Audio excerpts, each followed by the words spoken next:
that's what she wanted. So I think she wanted to marry someone who had the same humanitarian outlook as her. Not in a Harry and Meghan kind of way, but in a very simple way. She wasn't going to talk in riddles, and she wasn't going to give a lot of speeches about what she was going to do. She was going to get out in the field and do it.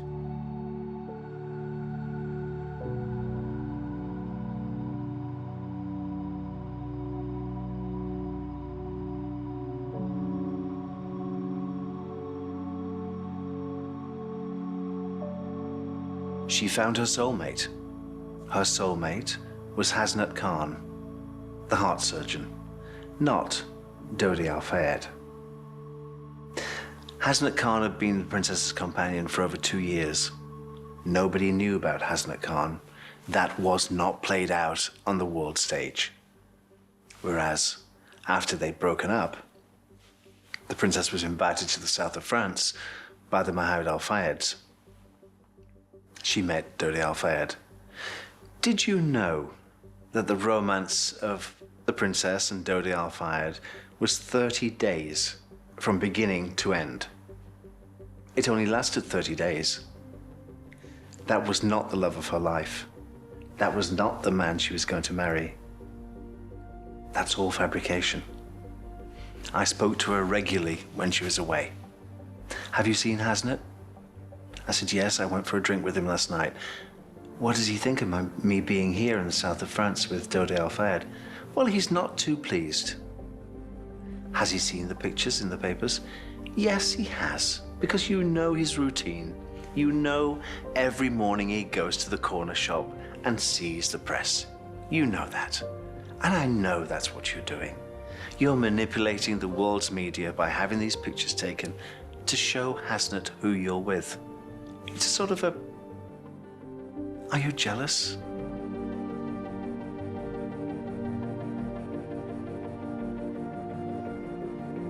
It was the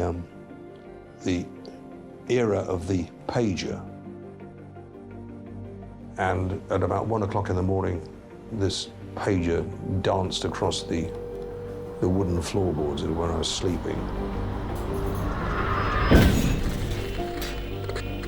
And I spoke to Chief Superintendent at my office.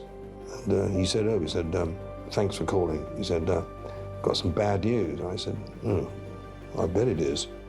And he said, no, your boss has died in Paris. I was thinking, well, why is he telling me the commissioner of police has died in Paris? I couldn't work it out. I said that to him. He said, no. He said, the Princess of Wales has been killed in a car crash in Paris. Then it did sink in. And my immediate reaction was, well, that's impossible. You know, she can't die in a car crash. Right? This is BBC One. We've interrupted our programmes for a news report. Diana, Princess of Wales, has been seriously injured in a car accident in Paris. Her companion, the Harrods heir Dodi Fayed, has been killed. French radio is saying that the accident happened in western Paris when the car she was travelling in collided with another vehicle in a tunnel. The princess is reported to have been taken to hospital. There is no news of her condition, and as yet the report is unconfirmed.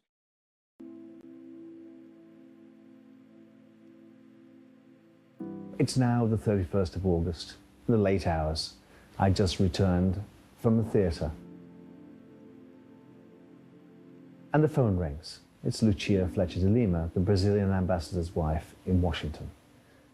She said, Paul, CNN have just reported the princess is in an accident in Paris. Can you find out more?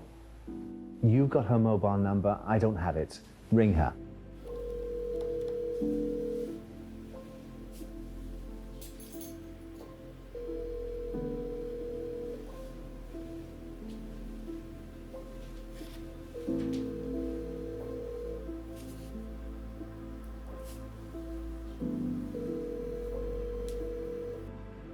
And it rang and rang and rang. And I thought that's strange because in those days, mobile phones were in their infancy, but she always carried it with her. I didn't know that it was just ringing out on a marble top inside the suite at the Ritz in Paris. I had no idea where this phone was.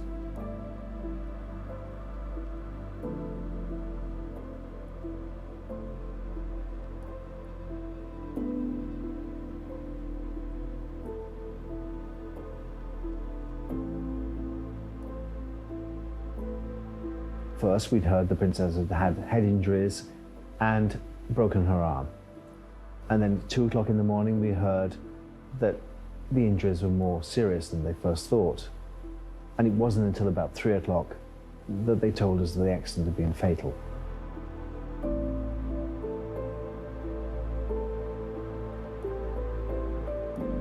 And I was on the first flight to Paris the next morning.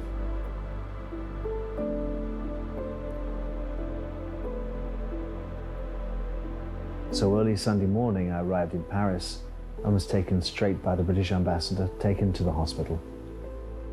And I remember going into the elevator and the elevator doors opening on the first floor and looking down the corridor and seeing 2 gendarmes stood outside of the door.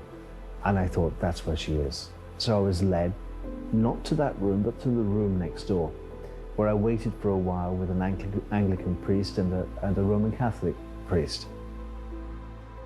Nurse Humbert was the French nurse on duty, small, petite nurse that could only speak broken English.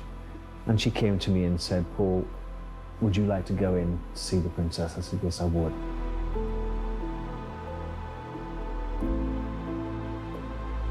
I stared for a while in disbelief, and I watched the fan whirring on the side of the bed table. And as it moved the princess's hair, and I could see her eyelashes moving. And I took her hand and said, "Wake up. You're asleep, aren't you? Wake up."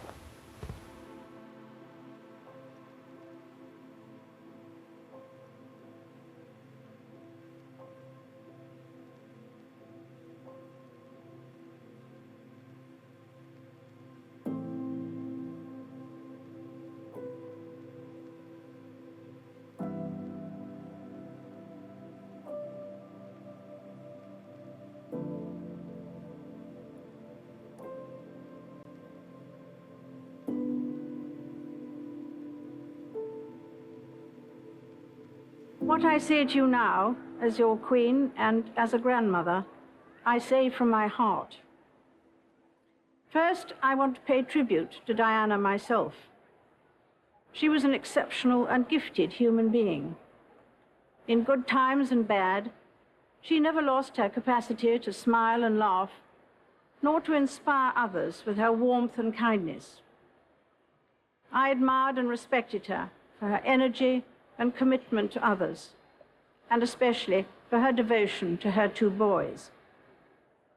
I, for one, believe there are lessons to be drawn from her life and from the extraordinary and moving reaction to her death.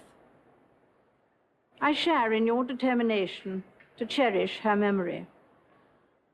I hope that tomorrow we can all, wherever we are, join in expressing our grief at Diana's loss and gratitude for her all too short life. It is a chance to show to the whole world the British nation united in grief and respect.